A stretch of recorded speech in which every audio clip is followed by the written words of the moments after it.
was sorrow. I forget what I was trying to say. I no longer do what I was gonna do, but you knew good for me.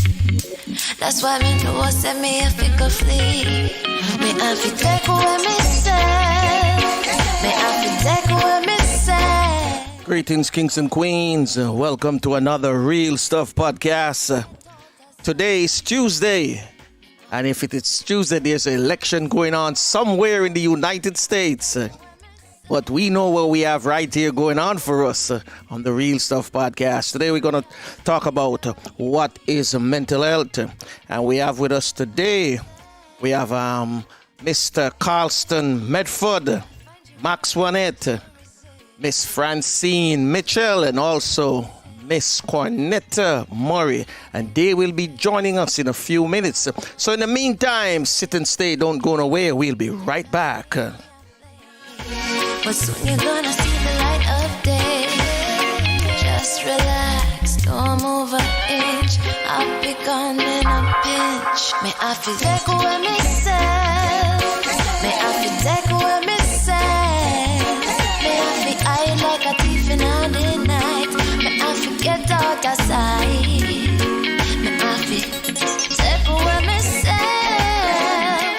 Take away myself. I have to utilize I breathe. Show the eye a clean pair of heels. I say,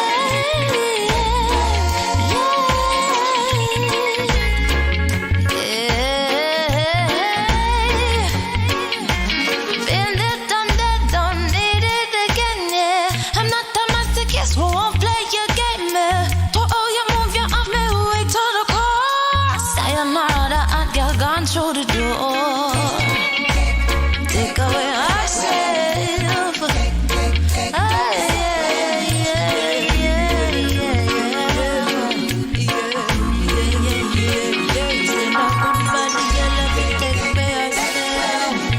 Hi, this is Pam Hall, and I'm inviting you to hang out with Flavius and Frankie on the Real Stuff podcast. They're such great company.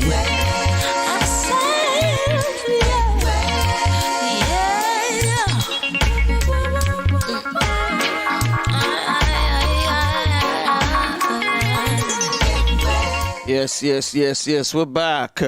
I got Flavius here with me this morning. Top of the morning, Flavius. I got Maxwanette inside the Zoom room, and also Carlston is there as well. So, hi, Max. Morning, Max. Morning, Carlston. Grand Rising. Grand Rising, Flavius. Grand Rising, Franco and Carlston and everyone. I hope you all can hear me okay. Yes, we can hear you. Loud and clear. So, you're back. Yeah. Welcome. Me back, me front. Oh, was your vacation? Hey, Max, so was your vacation? It was good. It was good, Franco. I was mourning as well. For those who don't know, I lost someone very dear to me. So it kind of dampened my vacation, but I'm here. All right. We're glad you're back. We're glad you're back. So you're doing, Carlston? What's the weather like, Carlston, in your neck of the woods this evening? You know what? For one of the first times in a long time, the weather is like 27 degrees in the UK. Now, last week it was 5 in the morning. It goes from warm to cold to warm to cold. So one thing that you've learned is when you get good weather, appreciate it and make the best of it. I agree with this. I agree with you. I couldn't agree with you more. So we're still waiting for two more panelists to join us. But that's all right. Since we're already here, let me ask Flavius what's happening in his neck of the woods as well. What's happening in your neck of the woods, Flavius? Well, we are at nice sunshine this morning. Yesterday it was a bit bleaky, but we are back to our sunshine, and on the other front, a lot of people are still speaking about the double standards and for the curfew and things that's happening down there? No, double standards as regards to what some people can do and what others can't do, you know. Oh. You know, the two Jamaicans, It was you always must, that. yeah, you must have heard about the no no parties, no beaches, nothing like that. And Mm-hmm. major entertainment spot, Risk Cafe, had a massive party. Yeah, I heard about that too as well. Yeah, and the government has said they didn't know about it, and it is brandishing a big tourist board banner. Okay, You know, okay. so you wonder how is that possible? Well, the big Because shots them can do what they want to do. because when they have events that they sponsor, they come and set up Mm-hmm. their Banners banners and things like and that. Yeah, yeah. themselves. They don't give it to you to set up. I know it. I know this personally because I am in the events business, Mm-hmm. and we know that they come there. They have their crew that come down, and they know where they want to put it and where they want to, what they want to do. So it's hard to believe that they just gave a banner to these people to use. You know, Well, we know so that better. is We know better. We that know is how to say it go.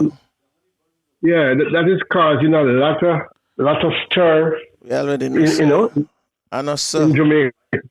Yeah, a lot of stories going around because of what people know a long time that everybody is not equal Okay.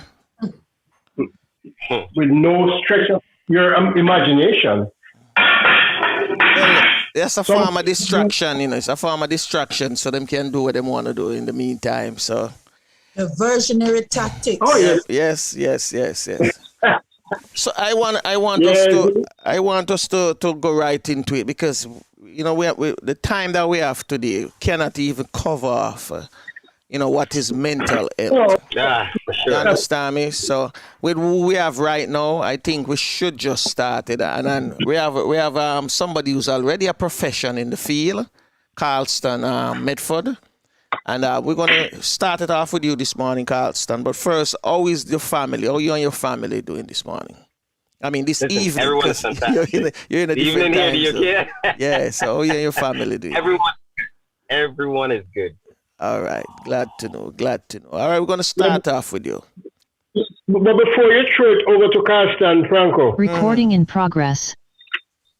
just to let our panelists know that a major thing that is springing up in Jamaica now Yeah. is that the kids, the children, a lot of them are not coping well. Mm-hmm. So we have moved in an area of wanting to commit suicide, committing suicide. All these things are on the landscape in Jamaica right now. Okay.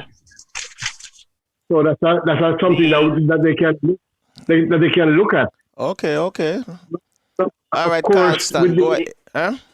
no, Yeah. just let me just say one more thing. The other thing that we Yeah. need to even think about is that with the additional time of families spending together, spouses in particular spending together, you are finding a lot of problems with the two people, living together, even with their children.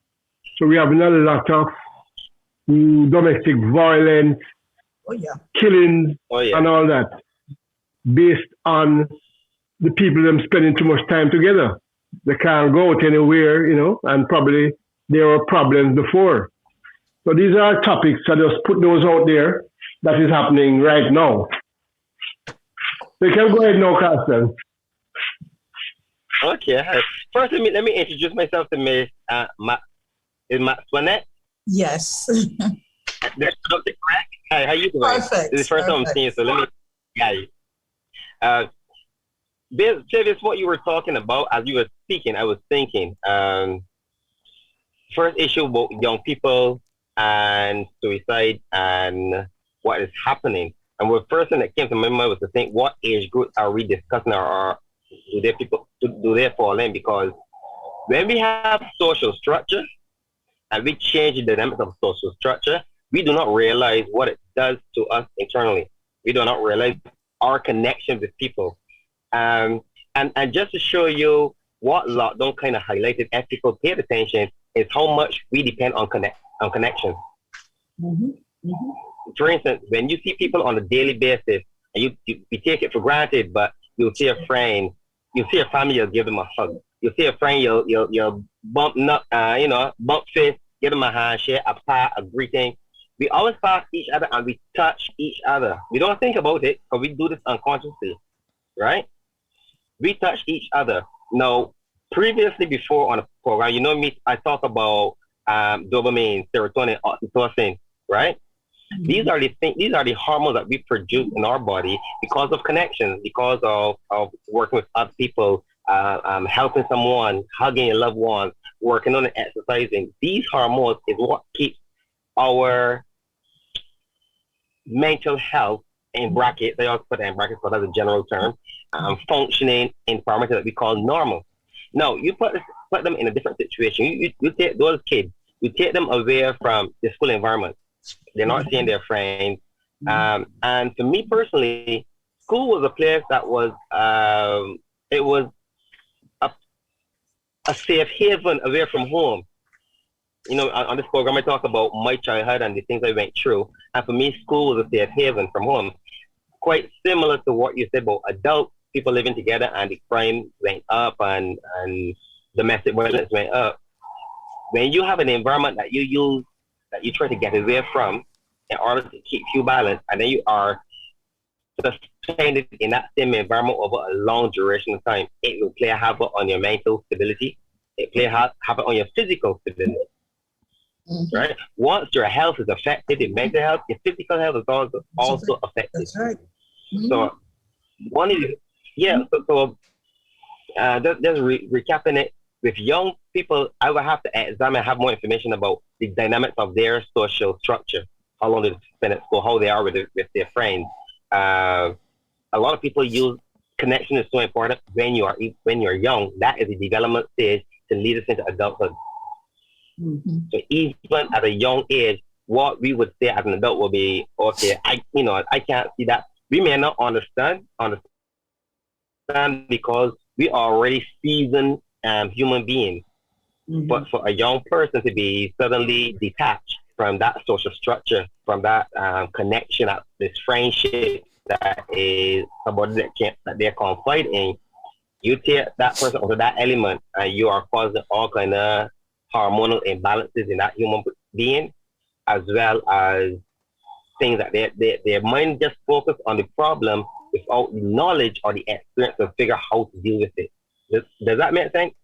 Perfect sense. Yes. Perfect sense. Because based on what you're saying as well, a lot of people don't understand when it comes to children, like the bullying.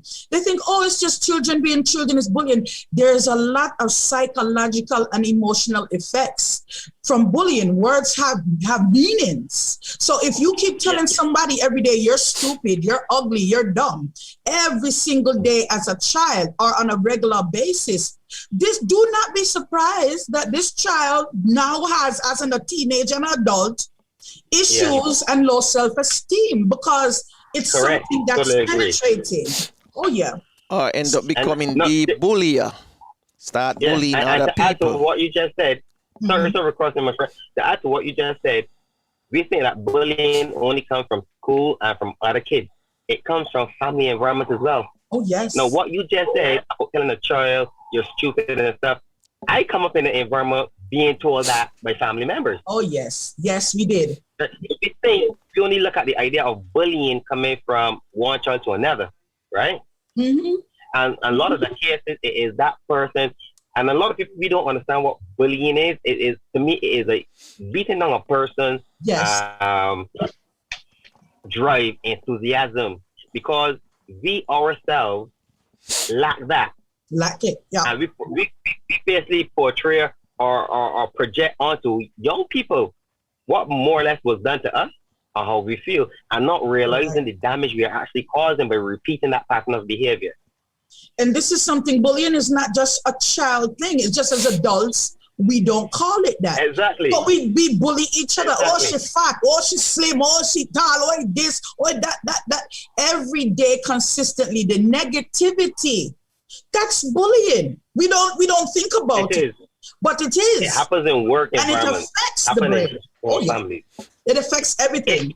The reason it affects our brain is based on our belief. We form belief systems. Belief systems is like the operating system within. I always try to compare how we operate and do things to a computer system. Is an easy comparison that people can understand. And imagine you go online and you're downloading programs. And you have a program that when you download it, is a part of that program that says don't care how hard you try, you are not going to pass this test. Right? It's just when people keep telling us over and over, we can't think about it, we eventually adopt that behavior or that thought as though it is true. That's right. Then we make it exactly what you were saying. Yes. The repetition, right? The repetition of some person telling you who you are, eventually there is a possibility of you actually believing that. And once you believe that, you've just actually adopted a program that says, I am not good enough. That's it. The Before brain. people realizing that is how we pick up. Exactly. So that is how it affects our brain, because then we have programs that we are running that makes us feel less than we are. And then, therefore, once the brain is believed that, the body follows. I always believe what the brain thinks, the body follows. Yes, it's true. Because how many times you're feeling fine, you go to the doctor and the doctor says, you know, Mr. So-and-so, you seem to have a so-and-so. You had no issue until now you're focusing on what the doctor said in here. And all of a sudden you're feeling this, you're feeling that. And it's true. It's very true. Yeah. No.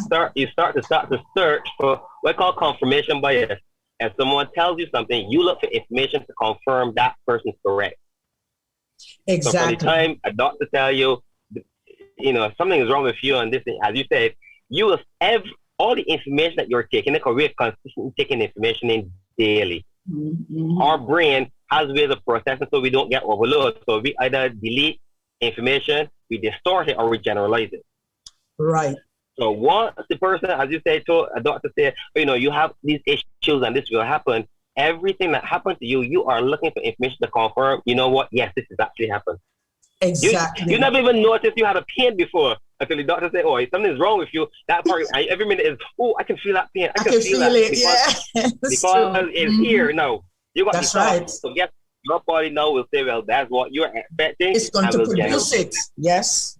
Oh, yes.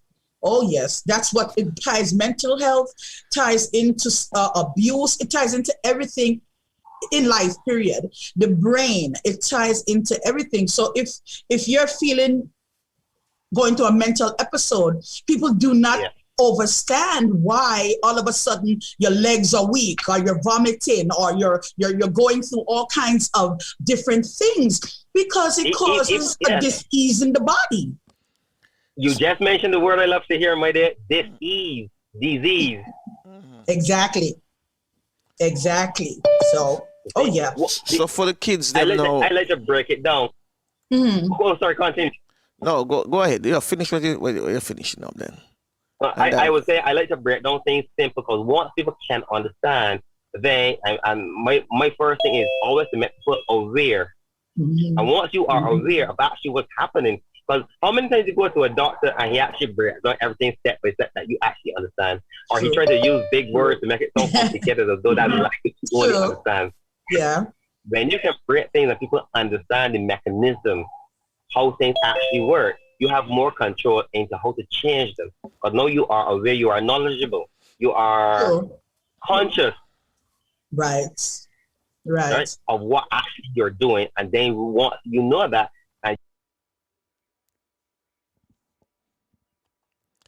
Unmute your mic, Carlston. Unmute your mic. Okay. There you go. Okay. Yes. Beautiful. So what I was going to say earlier was what Flavius mentioned earlier about children who are now in the Caribbean, Jamaica per se, and who are committing suicide. How do we go about tackling that?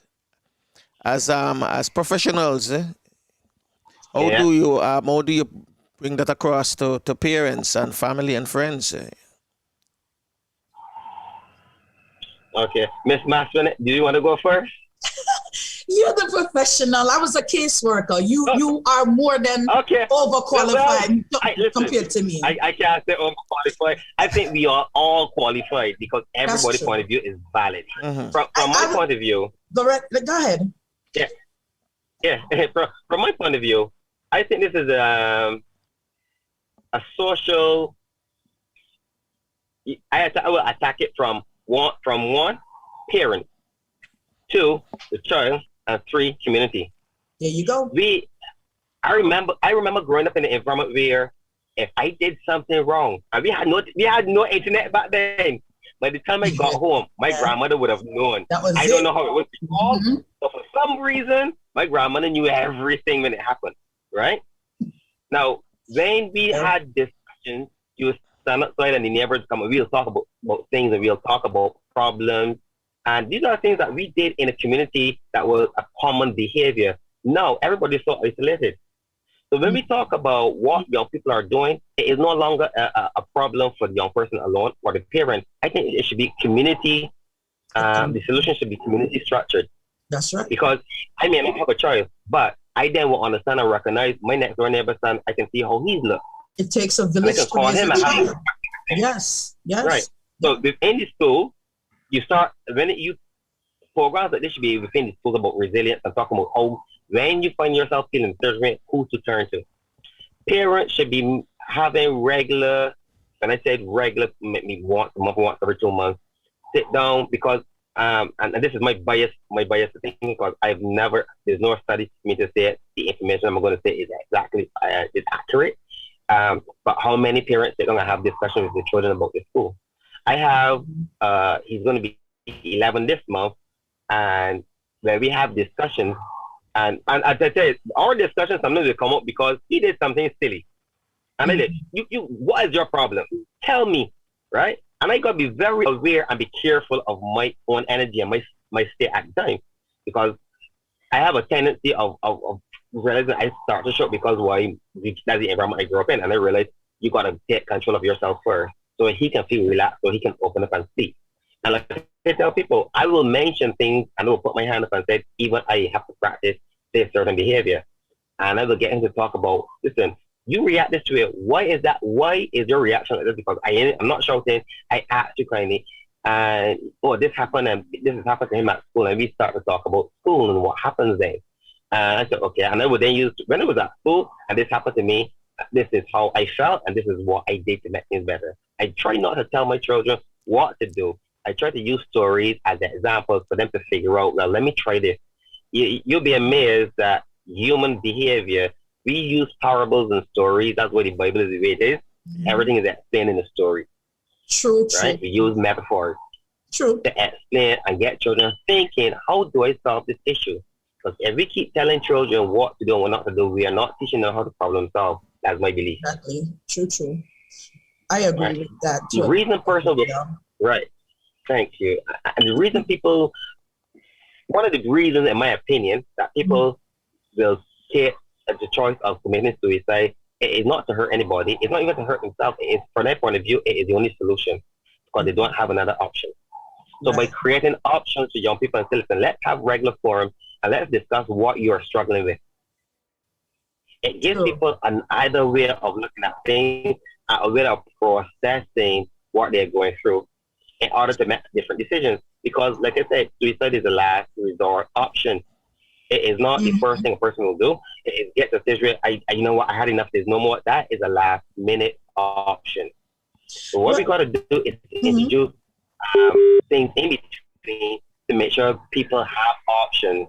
Does that make sense? That makes perfect sense. If I could just piggyback on what you said, I also think it's deeper than this. Yes, that's this a great solution for the children right at this moment. And I really like what you said pertaining to, okay, giving the children more options. This is a big thing. However, we have to go deeper than that. It takes a village to raise a child, but if the village is damaged, how much decent child raising is the village going to do? And I will use myself as an example because it's just better to do so. I come from a family in a long history of mental illness. My mom was a paranoid schizophrenic. I can't begin to tell you the issues my father has. Therefore, a lot of people don't know this passes along in DNA.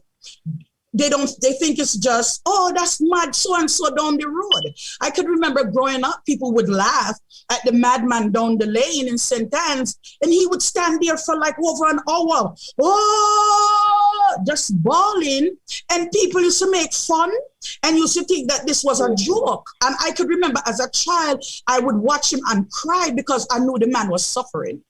So again, we have to get back to, as adults, our children are a mess because we are a mess.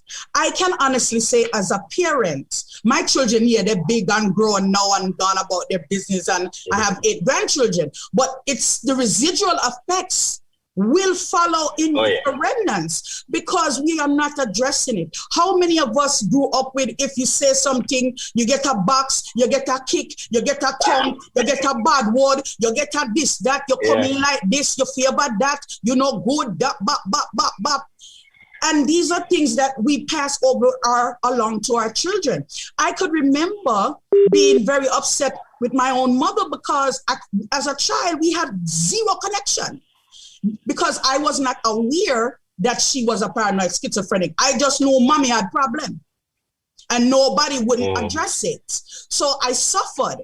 As a child, I was homeless by the age of 11 in New York because my mom suffered with mental illness and nobody cared. It was taboo. You didn't talk about it. Nobody done business with it. So then I suffer. I had suffered with mental illness for years. And people say, Maxwanette, oh, you so loving. Because me, they got mad already. Nothing more there left. Because when trauma, I know. trauma, you see what I'm saying? You learn. Yeah. Hopefully. Yeah. So we have to start addressing. I'm very similar to you. Thank you. I could feel the totally vibe. Agree with you. I feel the vibe long time. From your I'm listening to you. I'm smiling because my story is more or less the same as yours. What scared me is that I thought it would happen to me. Yes. I made an early decision. Let me figure out how to take charge of my life and manage myself so that doesn't happen. I had to get up at 2 o'clock in the morning with an uncle that was getting up reading the Bible and hearing voices and I had to take my own ladder down to the mental institution in Barbados. I can tell you of my feelings and discovery. I actually found myself lost. I found myself looking in the mirror and I saw a person that was not who I wanted to be. I know I've been through that journey. That is what I do when I talk about what I talk about. Thank you. It's a passion because I've shared this passion with you. This is why I do what I do. Driven by mental illness and people suffering and no one caring. But there's one thing I want to add. Adults. Say that again, darling. There's one thing I want to add to what you said earlier as well. Is genetic. Now, this is one thing I have learned. Genes does not predict who you will be. Thank you. There's correlation and then there's causation. We believe because your parent had this problem and you got the gene and you're going to get the same problem does not necessarily mean it will happen to you. Environment plays so much part in your behavior. The way that you perceive yourself. Exactly. The way you do things is how your body will express your genes. It does not necessarily mean because you have it. That is causation. We think because you have it, it will cause it to happen. It will cause you to have correlated to it. That does not necessarily mean it will happen. If you're totally correct. Yes. You true. Some people have the belief, and I had the belief, because it happened to my father, it happened to my sisters, it happened to my uncles and my cousins, it's going to happen to me. And if you believe that is going to happen, guess what will happen?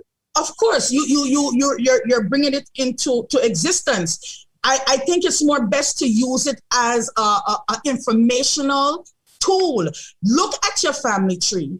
Look and see what's really going on mentally, physically, and these are the ways that you can, kind of brace yourself and prepare yourself to live a different type of life, so you hopefully won't fall into the same pattern that they did. This is how you break a lot of generational things, because you as that individual have to hopefully, and I say hopefully, realize what's going on and get the assistance that you need. But this is why we are here. This is not happening. We bring these things with us. We are dealing, especially in the Caribbean, and I don't want to just focus on Jamaica alone. This is global. I'm in America. It's the same thing. It is. My family came from Jamaica with their mad self and came up here to America with it and put it all over same way. So it doesn't matter where you are. I made joke of it. Listen, I am just sharing a laugh with you. You made me laugh, so I'm just sharing my laugh with you. You have to, because this is a serious issue, and you have to make fun of it sometimes so that you can digest it properly. Humor is one of the best. People don't understand, is one of the best ways of dealing with stuff. Here. Yes. Big stress. Humor is what you think comedians and stuff so it's because once you entertain people for a short while, you not only filling that person body with good hormones, like dopamine and stuff like that, enjoying it, but that person when you start to laugh and you relax and having fun. That's right. After, look at the problems you had before and ask yourself, are the problems still feel the same as intense? Right? That's right. That going me is either a good laughter or a good party. And when I go on a look with what I was struggling with before, it gone from a 10 down to a 4 or 3. Okay. It is never the same intensity in my body or my thought, because events doesn't change, but the perception of the problem can change. And humor is a very good way of bringing that down. Now that you mention it, do you know about Take It to Them with Francine and Raquel? There's Francine. Hi, Francine. Miss Francine, how are you doing? Love you, darling. Hi, Maxwanette. Good morning, Carlton. How are you? Hey, Franco, I am good fantastic. morning. We're here missing you. We need some of your humor. I am listening, and my God, the room is all heated up. Big things are gone. Good to see you, Maxwanette. Hi, darling. Good to be seen. Hi, Miss Lee. I see you over there, darling. All the viewers and everyone, glad to be back here. No, I have been listening to what's happening, and Carlton and Maxwanette, you are nailing it. I was telling a friend of mine the other day that the difference between sane and insane was the in. That's the difference. The difference is, and you understand me totally when I say that, it's in. That's a small 2-letter word, the in, because guess what? The incoming issues, the incoming problems, the incoming distresses and depressions, these are what gives you that. So a person may think that, okay, I can get ill over a period of time. It can happen just like that. True. Yeah. One stroke at the moment, something traumatic just hits you, and it just rests on you for that, and it gives you that. And while you're mentioning the laughter, while you're mentioning the laughter, it's good to laugh, but guess what? A lot of persons, when they're laughing, there's a difference with the laugh as well, because then persons laugh at some things where, wait. You have to pinpoint and realize that, hold on, that laugh is not, a real laugh. Not right. Something not right about the laugh there, So these are the things that you have to look out for and stuff like that. The world that we're living in, will cause anybody at all to go cuckoo, just like that, that. So none of us is better than becoming that, because guess what? As long as you're alive, you are at risk. Because sometimes, some people go through some real drastic things in life, and you see them smiling, and you don't know the amount of pressures they go under And that is why it is very important to talk. Because when you hoard problems, when you hoard pressures and burdens, guess what? It stays right here. It must stay here, say no. It goes here. And then it takes time and feed on you. And then guess what? After a while, they start hear things that talk to you. And that is not where it stops. And when you start answer back. No, sir, that's not the best part. Tapping. Hey, when you start answer back, you know say something right. No, sir, me not the answer back part. Me need confirmation. Tell me one man. I'm just thinking, when you relate to, you must can find somebody, a confidant that you can relate things to. You can pour out. Yes. And I tell myself, you know what I always tell myself? In my circle of friends, or in my circle of persons I can lean on and rest a shoulder on and stuff like rest the head on, they have to be persons who have a heart. They have to be caring persons. Because there are times when you want to pour out so much, but because you're afraid of what persons will think or what persons are going to say, you hold it back. But like me really know, everybody know me. I do business. If I cares less what you want to think, me attack. Me have to get it off. I have to get it off because, and all right, one thing we're missing, you see, whenever you're having an issue with an individual, Carlton, it best you talk. Yeah. Maxwanette, it best you talk. You know why? Something? Because the more you're seeing the individual, the more it's upsetting your spirit and you cramp it in and you lock it in and you hoard it. Them things, they shut it up. People hurt you, you know how to let it go. A lot of people are walk up and down hurt, you know. Talk truth. Yeah. But listen, that manifests itself into physical illness as well. Right. Well, and now that you say that, true. You start have headaches. You start have joint pains. Your back, you just get up and sit. You don't want to work. You don't want to do anything. You don't want to clean up your house. You just look big and dirty. It can't work. Yep, and we don't pay attention to the signs. We need to pay, for not to make it about myself, but as some of you know, for like a week, I was very down. Like I said, someone very dear to me passed, and I did not realize that I was in depression. I did not realize because depression just creeping like a little. Sometimes it just slap you and you don't, because you don't realize trauma is trauma. And when I heard that he passed and it was not expected, and as far as we knew, he was in good health, young. Right. For 5 days straight, I didn't eat. I didn't go to the bathroom. I didn't sleep. I didn't move. I laid right there, did not do a thing. It wasn't until I think Franco must have called me. They kept calling, and you know, when you're going through that, and I knew that I was depressed. I knew that trauma was affecting me physically, mentally, physically, everything. I felt sick. I was nauseous. I had chest pains. I literally thought I was going to keel over because the brain could not accept the trauma.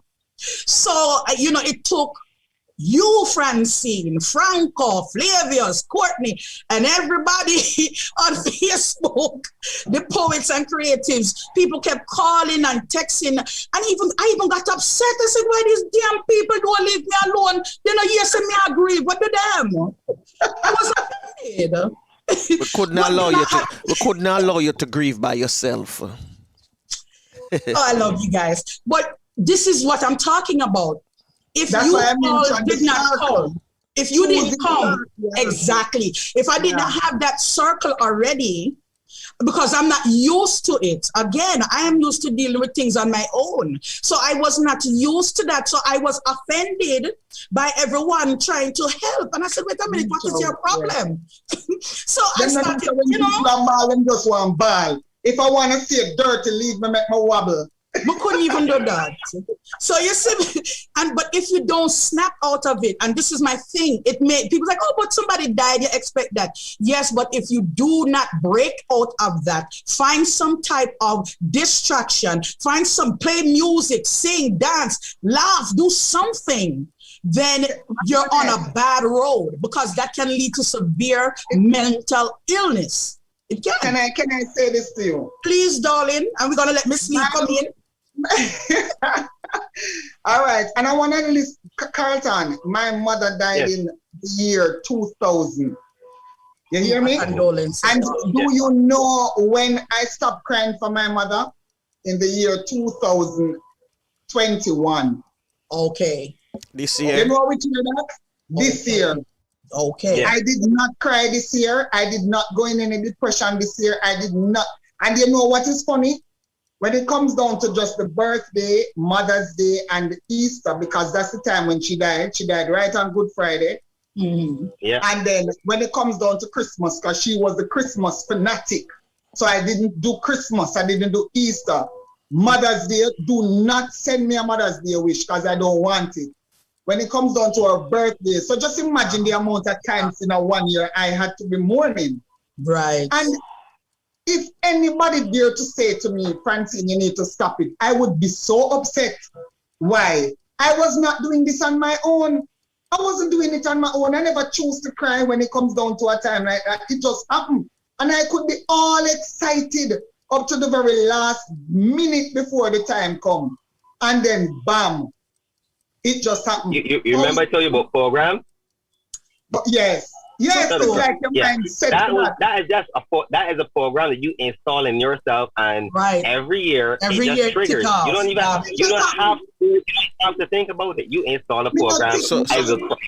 So Carl, and I said no. I said God, no. It's not going over into 2021. I will not. And even when birthday coming on, my sisters get crazy now, because everybody know. Lord, here we go again now. Francine and the balling. And guess what was the beauty of it? When it was her memorial, I was the one who cheered the program, and all of them were crying. Everybody a ball. Everybody. Good. Hey, oh, that's funny. There you go. Carlton, yes, I have a question. I have a question, Carlton. So how do you deprogram a system like that? Like, so for instance, I've been listening, and during the whole, conversation, some people say them go doctor, them never feel no pain as the doctor tell them, so boy, so you have a broken bone inside of your leg, you start feel pain and thing like that, Francine, etc. Yeah. How do you deprogram such a thing? Okay, let me use Francine as an example. Francine, you said that you said this year you are not going to do that, right? Yeah, man. So I purposed in my mind that, listen, so I think for me, it was the you made a decision. Will. Yeah. So you recognize, I have a program, I use the word program, but I have a pattern of doing this every year. This year, I want to do something different. I want to be different, right? You start with being aware that there is a problem, and you start to figure out how you want to be different, right? It is just a matter of practice. If you want to play cricket and you pick up a bat and somebody throw a ball, chances are you may not hit it the first time. But because you're determined to practice it, you become aware of what you're doing, and you make little adjustments as you go on. Eventually, you learn to hit that ball with the bat. Everything else you do, you start with the awareness. I ask those two questions. What do you actually want? What are the results you want? And then we figure out how to get there. Right? You got to start with knowing the result you want, so that you remember earlier we talked about when you do something, your brain looks for information to confirm that belief. Mm-hmm. Well, that's right. You never had to every year, my mom's birthday coming, so I can get ready to cry. It happened because the program was already installed. Mm-hmm. That's right. Right. You have to deprogram the chip. Deprogram. Right, but so for you to change that program, you basically bring the program to the surface and was aware that this is going to happen, and you start to plan how I want to be rather than how I will be. You plan how you want it to be. You did not let the program run. You challenge it. Change the program. And Carlton, you know what too? when you know what your why in life is, then that's also a big difference, because I have an amazing son. I'm telling you. And he is like a tower of strength. And so to look at him, and he's growing, him nice man, you know, and to look at him and to think, you need to be there for him. You need to allow him when he comes to say, Mommy, happy Mother's Day. You need to embrace him and give him back that, you know. You found a purpose. Yes. And you found your purpose. Definitely. So I say, oh no, not this year. And for me, believe you me, it is 100% lighter. Well, Francine, what you did, you know, not to interrupt you, Carlston, sorry. Yeah. What you did is exactly what you're supposed to do. You attacked the program, and then you took out the bug or the virus and replaced it, downloaded a new program. You're in control. You're in control. Yeah. And that's what we forget when we're going through it, that we have the control. It's because we are thinking we don't. Miss Lee, you have anything you want to throw in here, Miss Lee? I'm not forget you, Miss Lee. Hi, Miss Lee. Good morning. I'm you tonight, Miss Lee, and come talk to us. We're not leaving you out. Oh, well, I think she must step away. But yes, that's that's very important what you're saying there, Carlston and Francine. And personally, I want to share something. All right, there's Miss Lee. Hold on. There's Miss Lee. Hi, Miss Lee. Good morning, guys. Morning, Miss Lee. I have been there.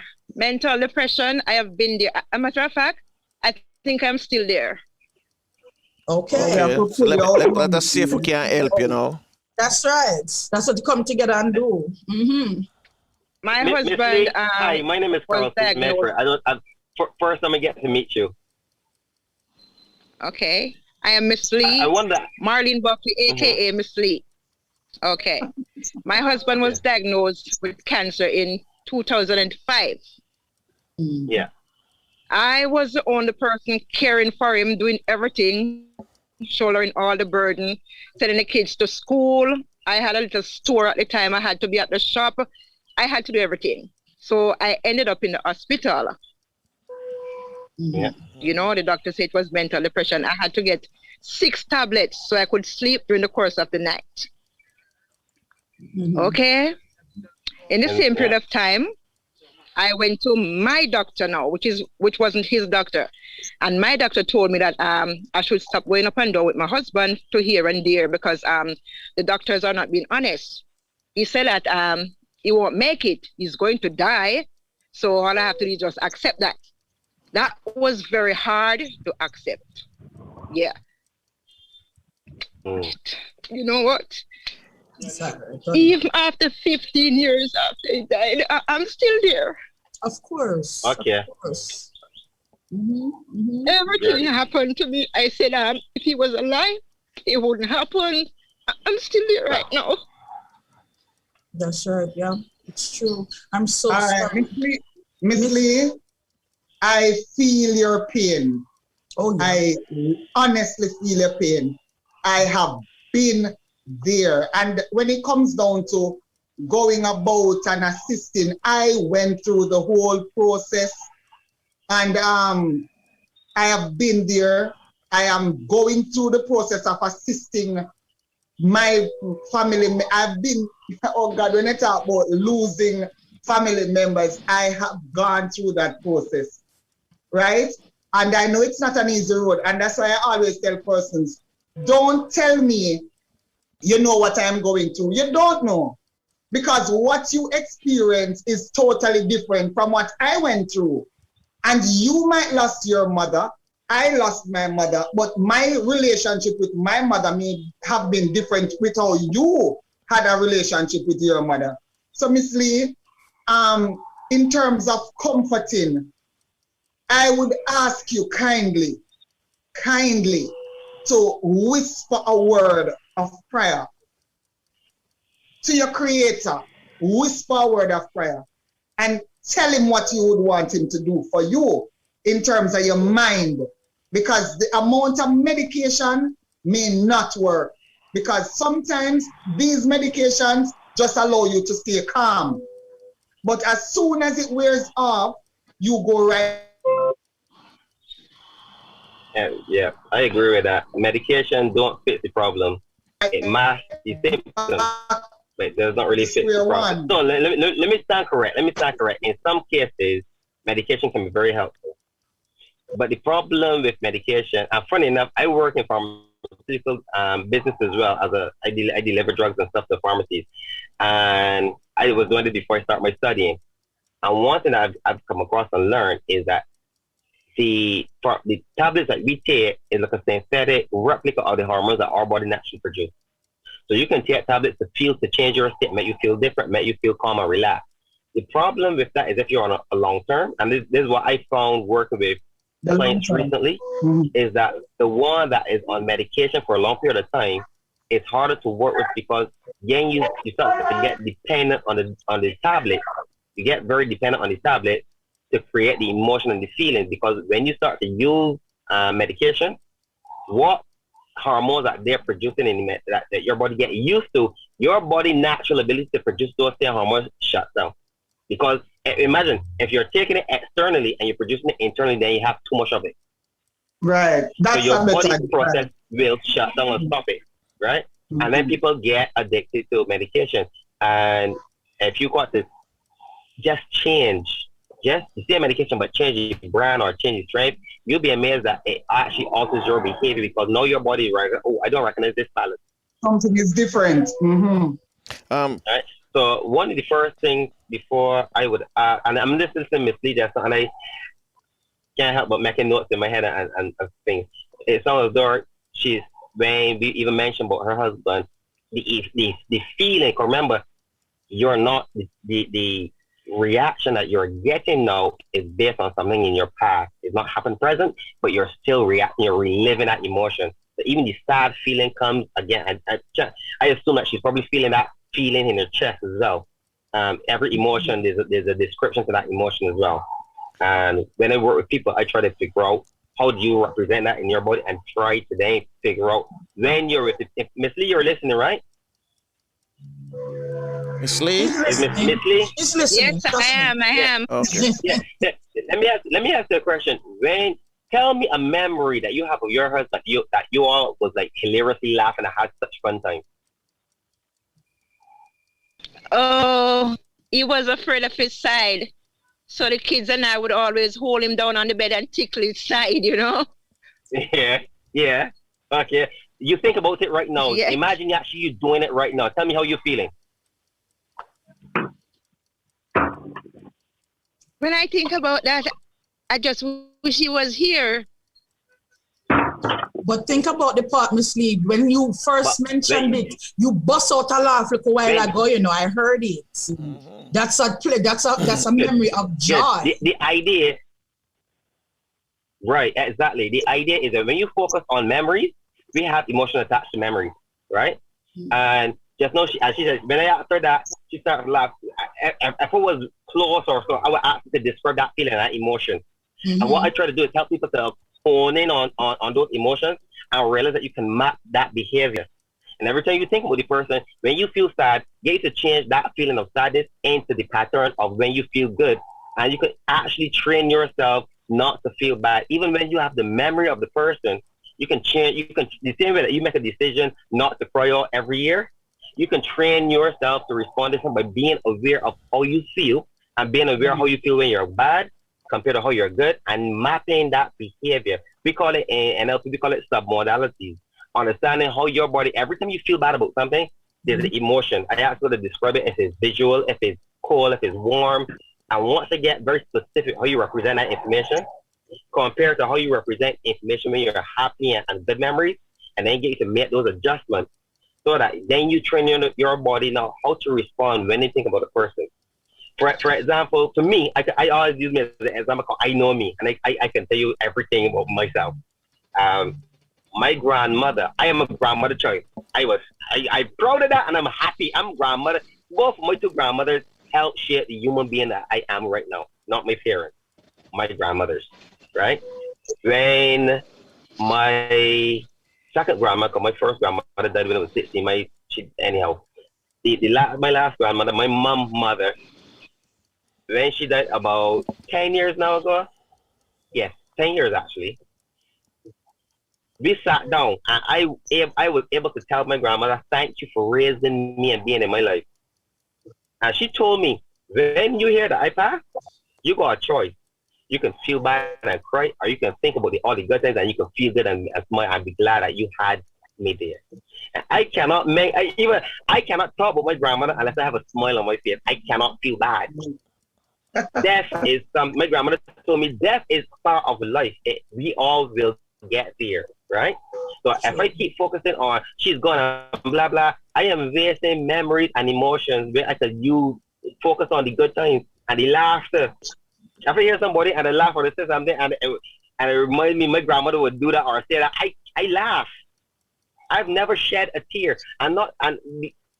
It's not because of caring or so there's not a competition about how long to pray or how long. Right. No, I tell people there is no level of how long you can do that. But this is the thing for me, and I don't really do a lot with grieving because I don't think I'm that qualified. But you can choose to remember that person and feel good, or you can choose to remember that person and feel bad. I'm very specific. I'm very straight in what I say. And some people don't always understand that, and I got to try to be a bit more. I try to be sensitive, right? But I cut through I going straight to the point. We have a choice how we can be. You made a choice, Miss Francine, that this year you are not going to be sad all the time, right? Good. So am I being truthful? We have a choice. Definitely. And I was just about to say to you. Okay, sorry. No, I just finished. What we don't know is how to make that choice. That is the issue. We do not know how to make that choice. We do have it. We just don't know how to make it. That's all. Because in May of last year, I lost a cousin. When I said cousin, we were the ride or die. Anywhere you see one, you have to see the other. We go on so many different excursions. That was and then she was also my mother's favorite niece. And it so happened that she passed last year, same illness, same month, same day, different times. That emotion. So that just did whoop. And guess what I did? I remember what she said to me when I last visited her. She said to me, hey, let me tell you something. Nobody ball over me like how you ball over my Auntie P, Oh, you try to remember how we used to do road, And that me I tell you. And because she said it to me like that, even though I cried when she passed, but I did not prolong her mourning. I was happy because I know she was always so full of fun and laughter and stuff like that. So I didn't get a chance to mourn and cry for long for her. And even this year when it came down to her memorial, I wasn't crying. I was laughing. I was literally not sad. And I mean, I looked at her picture and I said, I was talking to the picture and I said, thank you for those words. Maybe if my mother had spoken to me like your grandmother spoke to you or my cousin spoke to me, I would not be so, So I would say to Miss Lee, cherish the happy times that you had with your husband. Cherish the most memorable moments and think of them as being a positive walk towards life instead of thinking, he should have. Because in any case, if he had that opportunity to be here, definitely he would have been here. So just love him as much as how you can love him and just embrace life itself. Because there's a lot of, you're such a pretty lady. Yeah. So you have a lot more to, you need to smile and when you think of your husband, just kill your teeth, man, grin, happy. A pretty single lady. Yeah, man. Me did the video.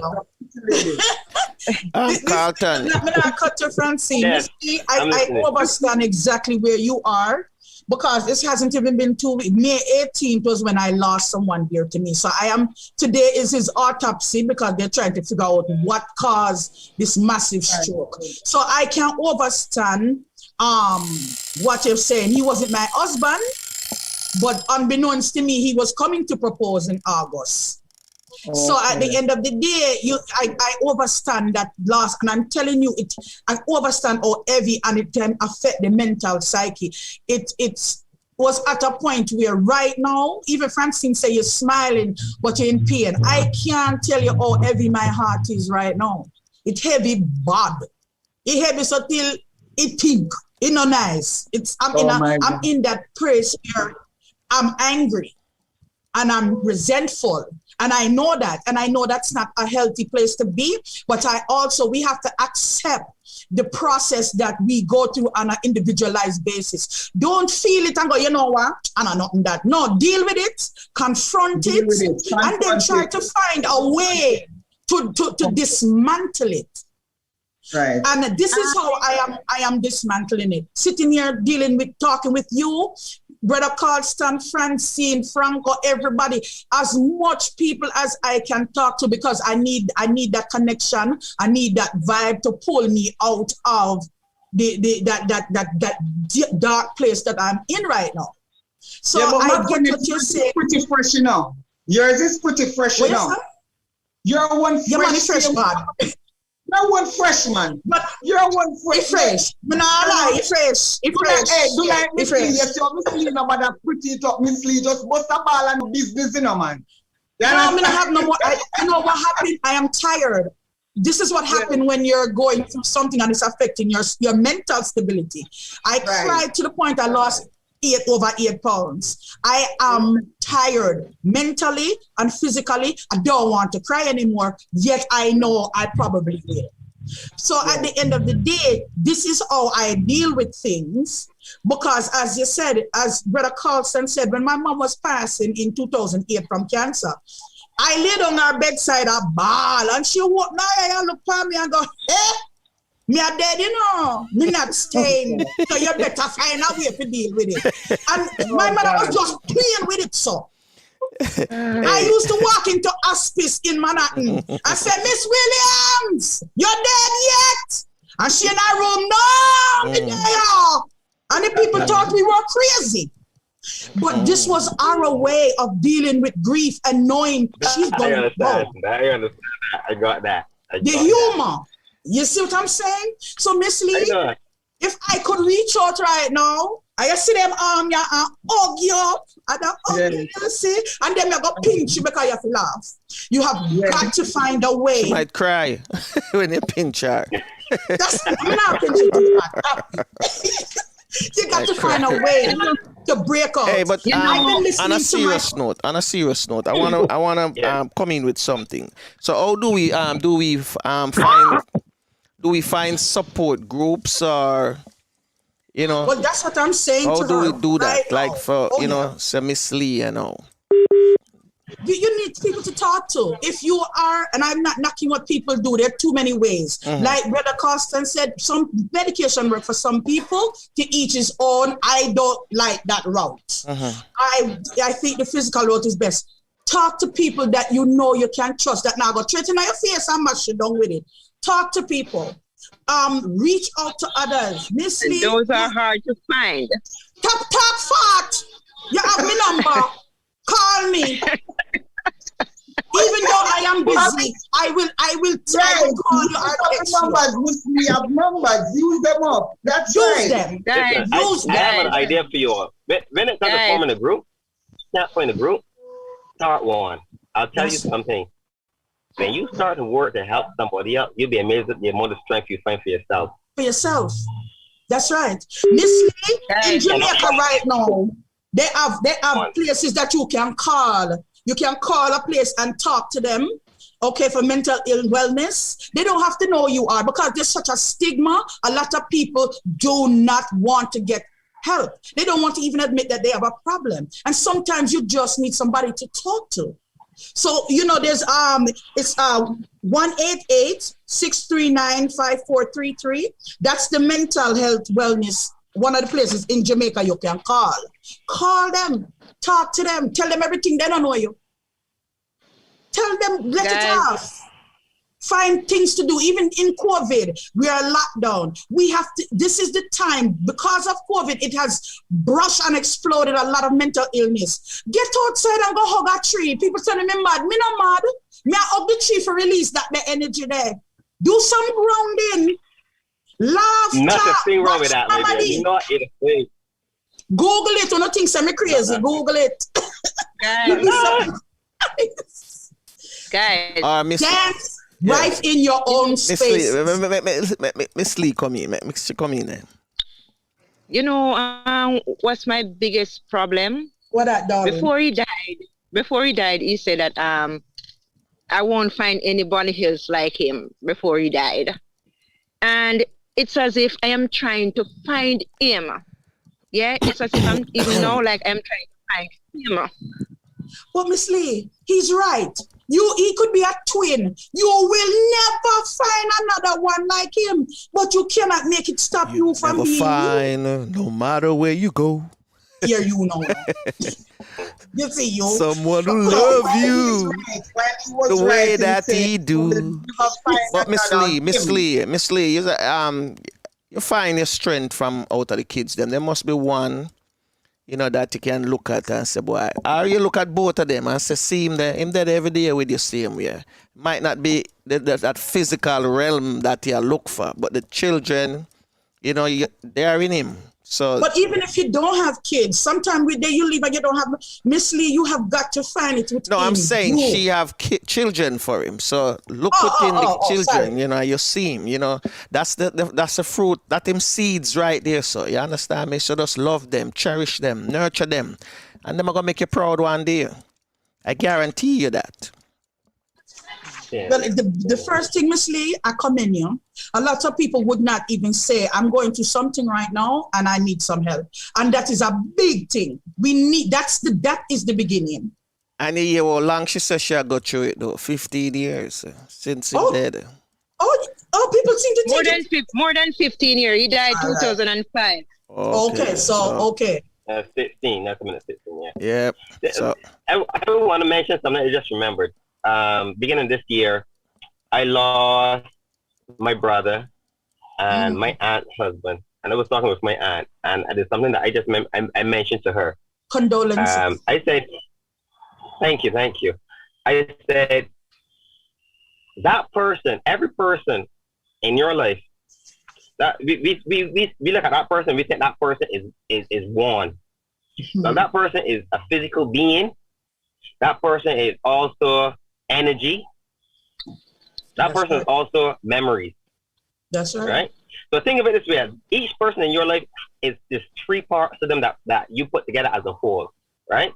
When the person passed on, you don't have the energy of that person around you. Because got some people when they get wrong, you use just have to laugh because their energy is magnified yours. You don't have that energy. You don't have this person's physical being. The only thing you really have is memories. And I tell my aunt, is it better to have 1/3 of the person or none of the person? And she said, well, 1/3 is always better than none. I said, well, what we have of that person is memories. Let's keep them alive. Let's hold on to those. You never really lose that person. That's right. Does that make sense? True. Yeah, it's true. Because like you were just saying, I was telling Miss Lee, I'm listening to my friends. We used to watch. He loved Sanford and Son. He loved Flintstone. I've been watching these things all week and trying to replace that heaviness with the joy of his existence, because their energies never die, never die. Right, and you got memories of the person. So the reason we feel this way because we feel we've lost that person, but in actual fact, we have lost everything about that person. Everything. As I always choose, think about things to be grateful for. And I am grateful that my grandparents was in my life. Yeah. I would not be the person I am. So I don't think about people that I have lost and focus on a sense of loss. When I got the memories of them, I haven't lost them. I have lost 2/3 of them. I've lost the energy and the physical being or presence of being around them. I have not lost my memories of them. Does that make sense? I share with people what I do to cope, how I do to manage. I must say cope, how I manage, how I deal with things. And it has to be a personal choice how you choose to deal with it. But I always ask, as I had asked Miss Francine, know the outcome. Not if you, when I think about this person, do I want to feel good or do I want to feel bad? Right. And which one do you practice? And which one you practice is which one will happen. Also, you should set up something in place that we're not perfect. Let's say you do all of that and you're just going through it. Set up something ahead of time. Always with you. Like a team of people or somebody you could call, someplace you can go, something you can participate in. You know that time of year, for example, Miss Lee or Francine, this person passed here, this is what's going on. You know what? On that day, I'm going to do this activity. Do that ahead of time. Put it in place so that you're bound to it. And then when that time comes, you have a fallback plan. Is correct? Flavius, you were saying something, Flavius? Yeah, as Carlston was talking about memories, this powerful song by Jerry Butler, memories don't leave like people do. They always stay with you. No, you're talking to always. It's just the memories that we have. So many singers and not a group. Anyway, we're almost there. Hello? This is our group, Oh, no. I am not a singer. I will produce. What's your no? I will produce. But this is our group starting this morning. Yeah. But I want to but 1 second, Francine. I'm going to give everybody like a minute before we round up. So go on first. Go on first. Okay, I just wanted to let people know here in the U.S., if you're experiencing any type of mental health and you need someone to talk to you and you can't find someone, call NAMI. NAMI, National, I think, Association of Mental Health. Institution, something of that nature.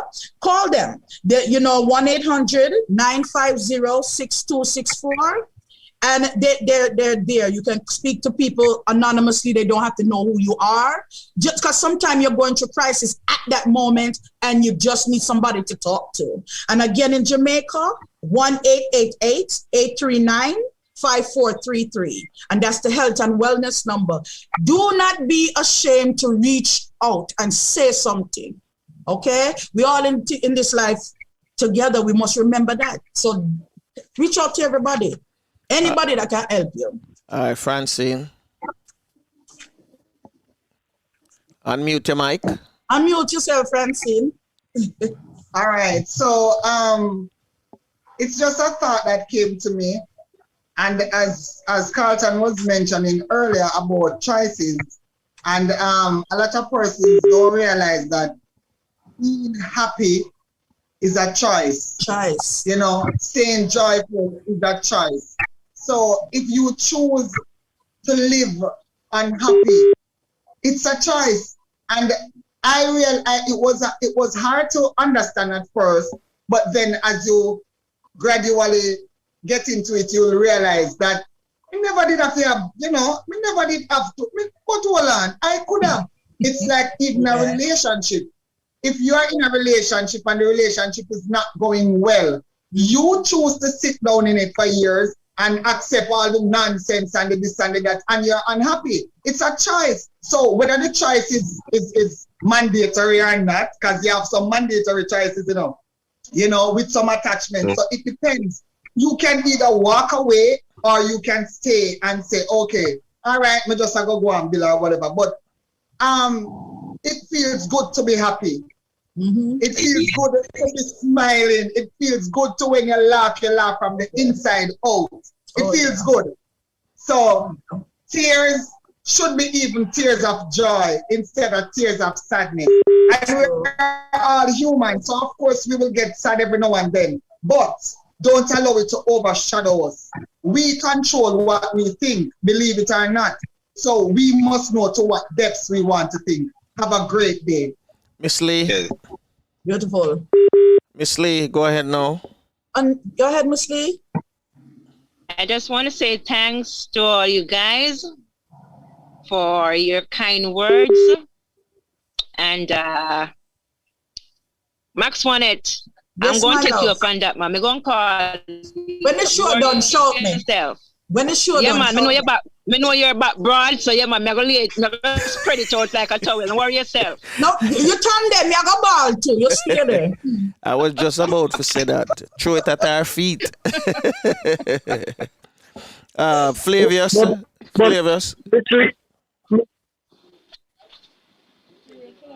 Flavius, I have problem with you.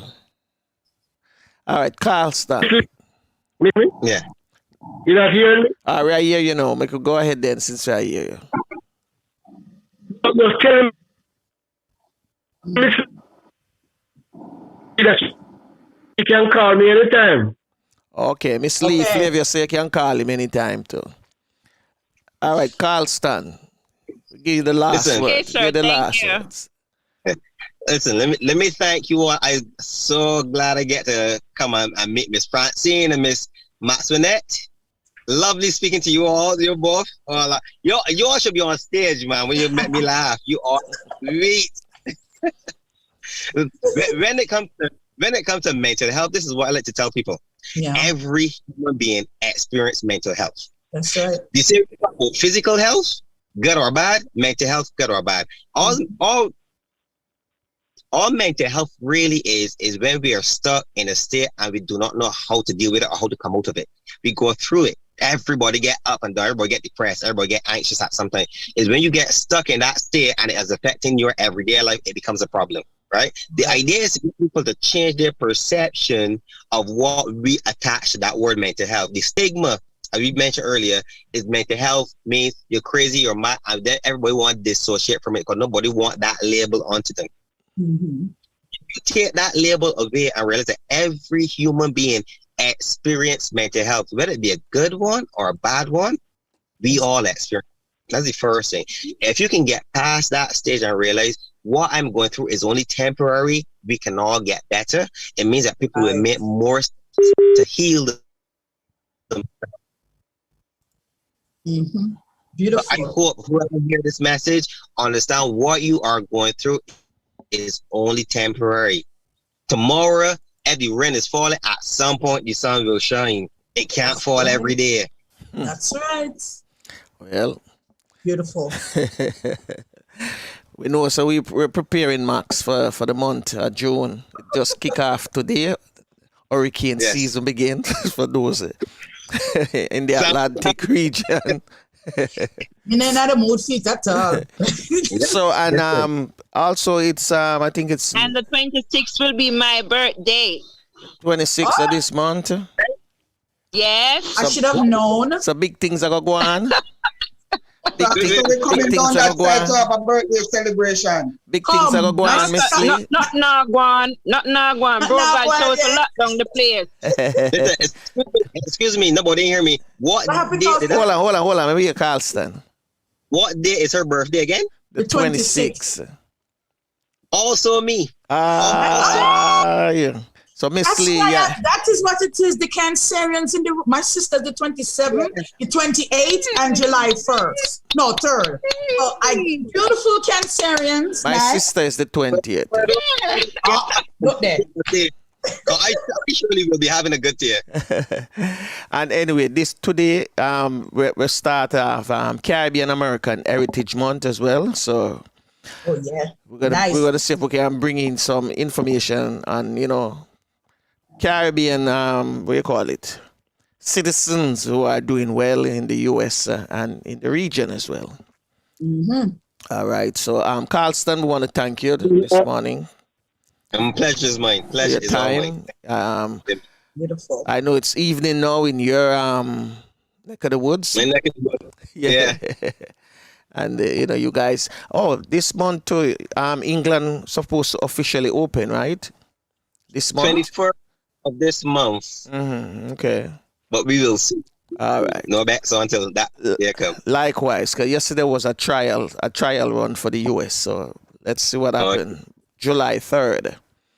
All right. So thank you very much, Carlston, for taking time out and for spending some time with us. All right. And We're gonna bring you back again because we were expecting some more another person from the panel as well, but unfortunately she couldn't make it. So we're gonna do part two. We're gonna do part two. So I just remember every time I work with a client or someone, I always ask a question, and I need to ask you this: What did I say? Did you gain from it, or was it helpful? Oh yes, it was helpful. It was helpful for me, and I'm not going to assume. I'm figuring the rest of the team members on the panel with you, gain something as well. I know Miss Lee gained something, Flavius as well. Yes, I did. Yes, Dan in the chat room, Oh yeah. He also gained something as well. Every time I speak. That's why we bring you back. That's why we always call upon you. And if you notice, we don't bring you regularly because we don't want you for be drawing out and people say, "Boy, I'm get steal." We make sure we bring you when it needed.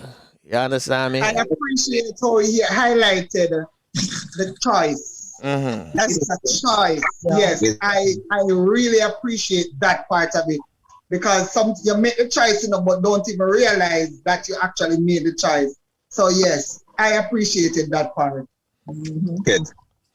I was going to say something, but I was going to say something. It's a general statement for women, and I know them going to feel offended, so I'm going to hold it back. I'm going to be much more. I'm going to be empathetic this morning. I have empathy. So man, no. No. Say what you have to say. No. Me not say it. No, I hear it. Say it. It's either now or later. I don't know why I hear it. Trust me. Bye, everyone. All right, Carlston. Bye, Carlston. Nice meeting you. Thank you, dear. Thank you. All right.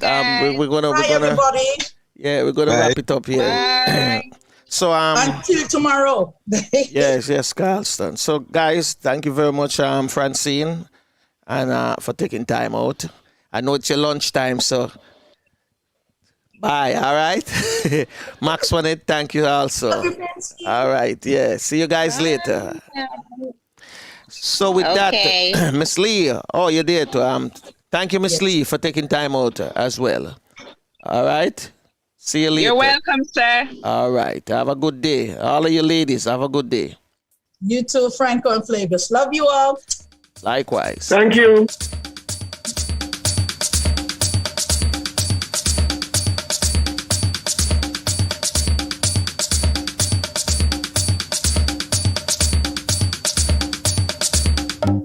Walking on sand and holding your hand. Feel like a tourist in my own homeland, in my own homeland. Enjoying the bright, the warm sunlight. Oh my God, what a beautiful sight in my own homeland. This place is so nice, wanna do everything twice. Yes, I feel as if I'm in a paradise. No matter the season, you've got every reason. This place is another little heaven. East or west, I couldn't care less. Ooh, this place, it is definitely best. My own homeland,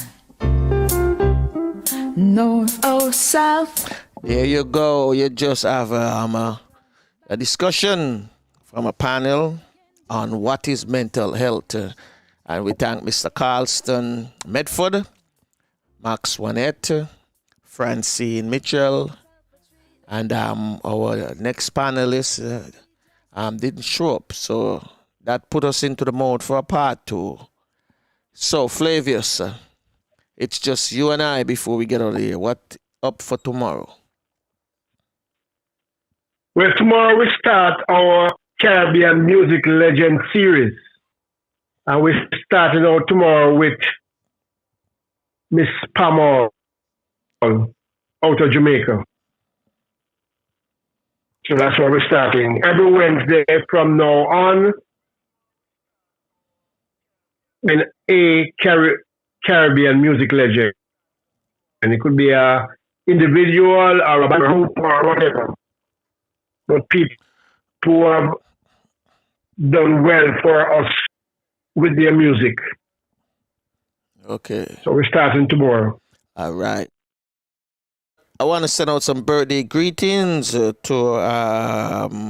birthday greetings going out to Clement Virgo, Rodolph, Shakira Martin, Junior Williams, Roxroy Salmon, Kevin Harris, and Janae Jackson.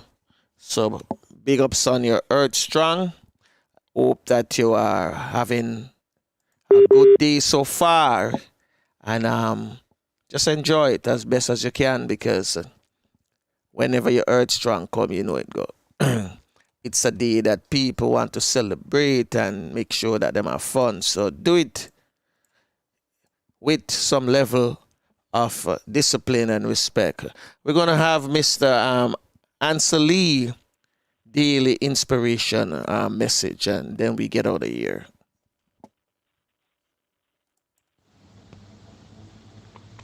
Breathe deeply into creating the good day today. Breathe again into innovations to navigate today's minefields. Breathe into vigilance, courage, and strength required today, beloved. There you go, Mr. Ansel Lee, with our daily inspiration. So live and love each and every moment. Cherish your family and friends. Bless others. Keep the faith and never lose hope. And remember, prayer changes things regardless of what religion you belong to. You must pray and continue to pray. And in the Garifuna language, I'm going to give you Queen Lubafu to say the Our Father for us. And then we get out of here with Tafina, Tekwa myself. So until next time, take care of yourself. You lead us to full. You belong far away away. Aduguala lebabu seru. Lida mua, lida sungfula. Lida mua, lida sungfula. Well, unfortunately, this is it. Till next time. Bless.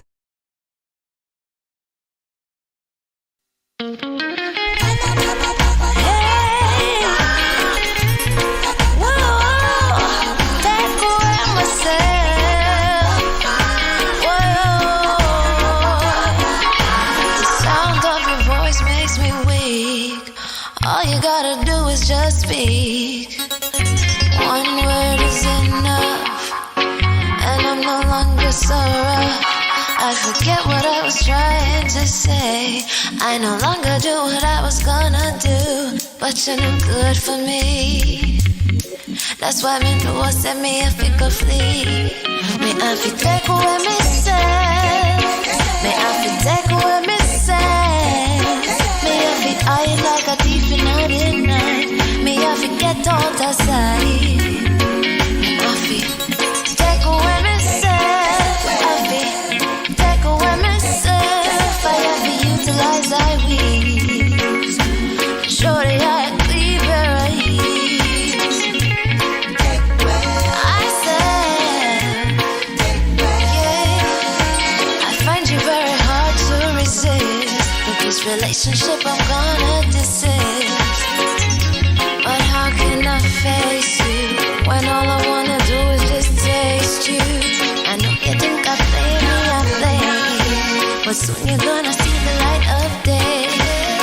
Just relax, don't move an inch. I'll be gone in a pinch. May I feel take away myself. May I feel take away myself.